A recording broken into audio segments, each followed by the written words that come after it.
What's up, VOD? My computer is sitting on my dining room table at home, and so I'm trying to type out my long answers to Jeremy's questions on my phone with my two little thumbs. It is taking forever, so I'm trying something new, making you a video. Let me know if you like it. Maybe you prefer videos. As you can see, I'm filming from one of our favorite places in the world, the brewery, the Broken Clock Brewing Cooperative. And I'll dive right in. I had to write down the questions since making you a video can't read them off my screen. Question 1, Jeremy, thanks for the questions. What could the board have done differently with our Ellis situation so that we weren't currently in the situation that we're in right now? Hindsight is 2020. We could have done a lot of things differently. I think that got my post-its ready to go. I think that not having an oversight chair this year was a huge miss of ours. We have had board directors serve as oversight in the past, and then this last year, none of us were able to fill that role, and I think that that is a miss on behalf of our entire board. I think that if one of us cannot step up to fulfill something that needs to be fulfilled within the board, then it's on all of us to fulfill it. So we should have had an oversight looking over change orders for this project. We should have had an oversight checking the monthly financials and asking the questions of how much money did we spend this month for real? How much did this cost us for real? And when the numbers weren't adding up, asking questions. We just assumed that Dale and Jeremy and Patrick were taking care of that, and they were, but you always need someone double checking. And the roles honestly were not clearly defined. Another thing that we need to do better next time. You know, there were moments when people thought that the board was taking care of it. There were moments when people thought that the staff was taking care of it, and now we're in the situation that we're in. And so next time we take on a project like this, we need very clearly defined roles of what do we need to get done, who's going to do it, when is it going to be done by. And we also, gave a huge project to one person. We just took this whole thing and gave it to Dale as project manager and let him run with it. He did a good job. He did the best job that he possibly could have, but it was too big for one person. In the future, we need to have a project manager and an assistant project manager and a volunteer coordinator. When Dale was struggling finding volunteers, I stepped in as his assistant project manager, and I was really a volunteer coordinator and kind of his gopher. When Dale needed stuff, I would go to the store and get it for him. But we need to have clearly defined assigned roles, and if you found the right people, I think that having co-project managers and when they're volunteers, having two people in charge of projects like this would be best moving forward. The rest of the question was, what would I do differently to avoid situations like that moving forward? That to start. Oversight, clearly defined roles, and project manager, assistant project manager, volunteer coordinator.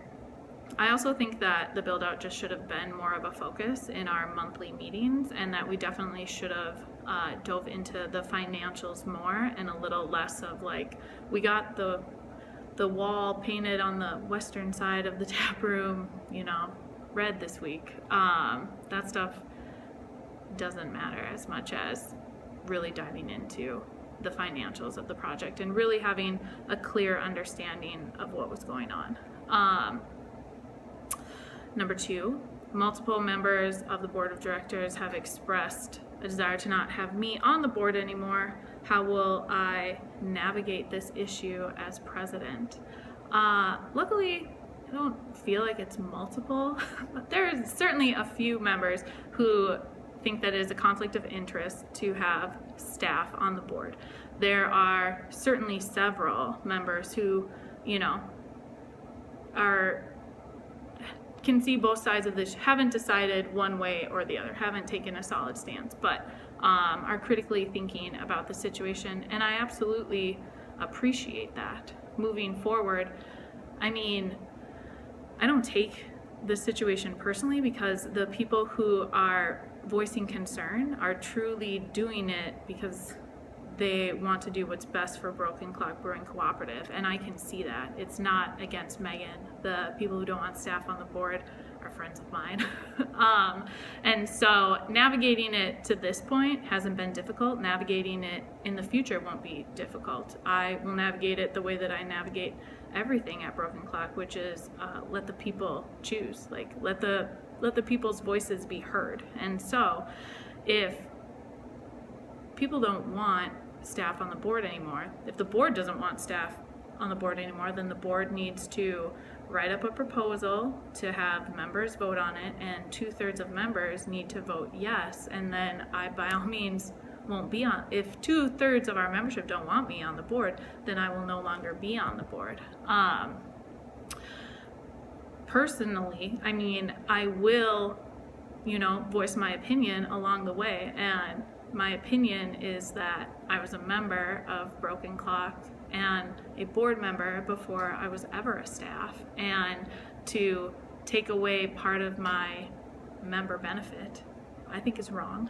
And I think about future staff, and I'm fighting for them to have a place at the table, to have their voice be heard. We're a 308A cooperative, and when I signed on to work at Broken Clock, I signed on to do business differently and to do the hard thing, and this is business differently. Having staff on the board, that is, to me, that is what a beer revolution is, because a beer revolution is valuing people, number one, and letting people's voices be heard. That's why I put that hashtag on everything. So I, by all means, will voice my opinion along the way, and I will do the research and the due diligence that Broken Clock deserves in talking with other friends who work at co-ops. They've told me that Mississippi Market and that Seward Co-op in Minneapolis have designated staff seats on their board of directors. They require staff to be on the board because they know that that is an essential part of their co-op, and that that's a voice that cannot be missing from the conversation. So I believe not having staff at the table is a huge miss, is a huge mistake of Broken Clock. There are people who are here every single day, and you're not going to let them have a vote. You say, like, oh, they can come to meetings and we'll listen to them, but you listen to a lot of people and then you vote the way that you vote, and you're taking away their vote. So I will fight for future staff's voices to be heard at the board level, but if that's not what Broken Clock wants, and that's Broken Clock votes against it, I will always respect that, and I will always respect people sharing their opinion. I mean, that's why we created this, right? Like, the people who don't want me there, they have just as much of a right to say it as I have to use my voice, so I would never hold it against them. I appreciate them sharing their concerns, and I mean, I look forward to continued conversation. I think that this stuff is really interesting. I've been digging into, cooperative law, and so far I have not found a single co-op in the United States that doesn't allow staff to be on the board. Again, I think that this would be a big mistake of ours. But I also want to hear other people's thoughts besides my own and besides our boards. So bring on the conversation.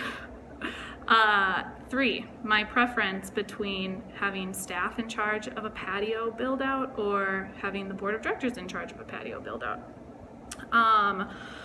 My preference would be that we choose a group to run it, and then we let them run it, and we have very clear boundaries and clear expectations and clear responsibilities around it. And so if that's the board or if that's the staff, I will support either decision. I just want there to be complete clarity in roles. If you're asking me to pick one group, I would pick the board based on the fact that Lee left in January, we're understaffed. Honestly, when we had 6 people, it's still hard to run this whole thing with just 6 full-time people.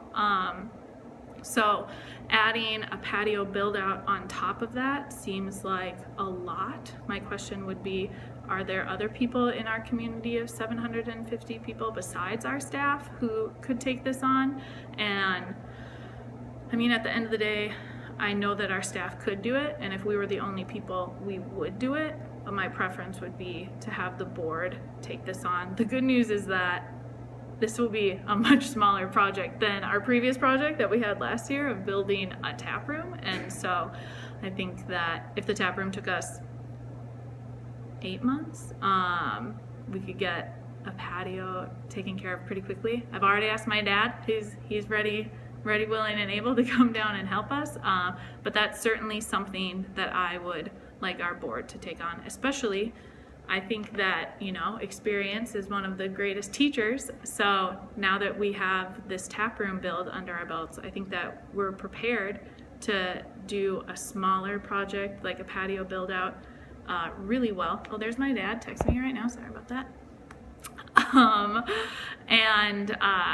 I think that we're ready. I'm certainly willing and able to take something like that on, to organize another build with the board day, just like I did for our last project, and to give our members an opportunity to create something that they're proud of here at Broken Clock. So again, thanks for the questions.